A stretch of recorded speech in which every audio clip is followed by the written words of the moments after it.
my next two guests, one is involved in very much the food processing meat side, a producer himself, and the other involved in risk and insurance advice. And if you can't pick who the primary producer is, I would go to your optometrist, because obviously John Segham with the hat is the chair of Casino Food Co-op, a beef producer himself, and Russell Memmott, who is with Willis Towers Watson, and he looks at things such as risk and insurance advice for the co-ops. But seeing we're at Primex 2021 and we're broadening the idea of what a co-op is, but there is that essential question and the smile on people's faces. We're at the end of the financial year, so the accountants and people in the finance sector, like Russell, are probably telling farmers, put your hand in your wallet. To people like John, and you're a commercial herd. John, before we get into the nitty-gritty of the co-op and the way that you're building an umbrella of co-ops, things must be pretty good compared to what they were 12 months ago for you. Oh, most definitely. The livestock prices along the eastern seaboard have really skyrocketed, and we've not seen prices like that before. And yes, we've been able to capitalise on marketing our off-take to very, very high prices. And yeah, as you said, we're here at Primex, and a lot of smiles on the face. A lot of smiles on the face. You probably were going through destocking. At the same time, you can see people around here. Have you got that same optimism of putting your hand in the wallet? No, I'm one of these guys that I'd rather breed my own replacements. So there's an option, of course. You either buy in or you breed. So we've taken a decision at home to breed our own. So yes, we miss out on the sales of our younger heifers, but in the long run, we think we'll win because of we know what we've got, and yeah, we'll be in a better position. Well, talking co-ops, and you've seen the co-op in its original form, and it's changed dramatically over the years, and you've gone through now just another change, and it's also rebranding. It's the Casino Food Co-op. So it's not just the processing of meat. What's the actual idea of what you're doing at the moment? Because you've also got another hat, not the one you're wearing at the moment. You've got another hat when it comes to wider co-ops. Yes, correct. Look, the cooperative has changed. We were a 100% service processing plant, and we relied on other people to bring cattle to the plant, and we've changed that slightly, that mix. We've actually own our own marketing business of bringing cattle to the plant, so we've got a little bit of control of numbers coming through. But you're right about changing our name from an abattoir or meat business to a food business, because at the end of the day we are part of the food chain. Even at home when I'm mustering cattle, putting them on a truck, I'm part of the food chain. We put it to the abattoirs, it's processed, it goes into packs, goes to the wholesalers and retailers. They're all part of the food chain. And I think that's just a realisation. It's a realisation of what we do and where we're placed.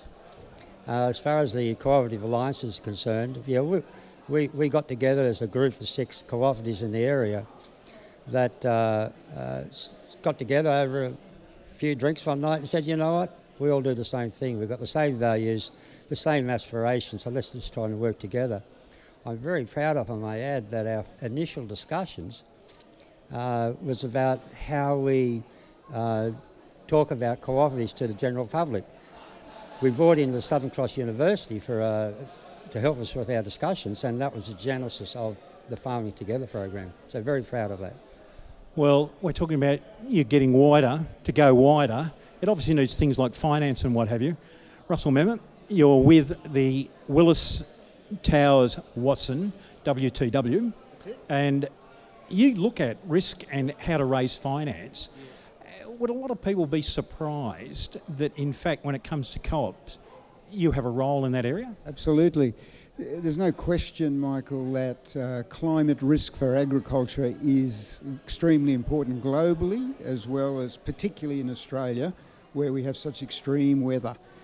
Unfortunately, there is no insurance available. It's an industry that the insurance industry has always struggled with crop insurance, and farmers rely on government subsidies, government grants. And as an example, 97% of Australian farmers choose not to insure. We've certainly seen that with the catastrophes that have been going on. That's exactly right. Whereas in America, 65%, all farmers insure in America because they get a 65% subsidy on premiums from the government, which goes back to the 1930s. So that's the challenge. However, things are changing here. There's been some projects that I've been involved with University of Southern Queensland, the latest one being the Future Drought Fund, which is headed in Toowoomba, but which will have a node in Lismore, and we're going to bring in the research we've done to translate that into insurable, affordable products for farmers. Because you've also been involved with the National Farmers Federation. What has that been? Because they're looking at the wider picture of agriculture. What can you offer them? Well, we believe, and so does Melina and the whole BCCM team believe, that a mutual is an ideal way for farmers to sort of work together to get, through bulk buying power, reduce costs. That's the problem. There isn't a big enough pool of premium because of insurers being scared of climate risk to provide attractive insurance. But we think with a mutual cooperative approach, bringing them together, the premiums get reduced and we get more appetite from farmers. And that's the approach that mutuals need to take, and we're right behind. Well, you're hearing John talk about how they're widening what the Casino Food Co-op does itself, and then also he's working very close as a champion of co-ops, of bringing in and helping new co-ops and what have you. So how closely would someone like you be handy to work with either an established co-op or a startup? It's a perfect opportunity. As I said, co-ops, insurance mutuals are just ideal as long as they're handled the right way to start off a co-op. And just to give a brief understanding of how it would work, the members, the farmers, contribute to a fund. That fund arranges reinsurance to protect against a major catastrophe, but not all the money goes into the insurers. Part of it is kept in a fund. So when the bad years occur, the losses occur and the reinsurance pays, so does the mutual. But when the good years occur, let's say 1 in every 9 out of 10 years, all the premium doesn't go into the insurer's hands, and therefore there's a smoothing out effect over a period of time. So that's why a mutual approach, farmers get buy-in to the actual mutual and the cooperative, rather than everything going to insurance companies and them losing interest because they haven't made enough money, and gets more insurers interested in group buying power. So definitely good opportunity. John, as a primary producer, not just as a chair, but as the primary producer, at the end of the day, you love your cattle and you want to do well with that.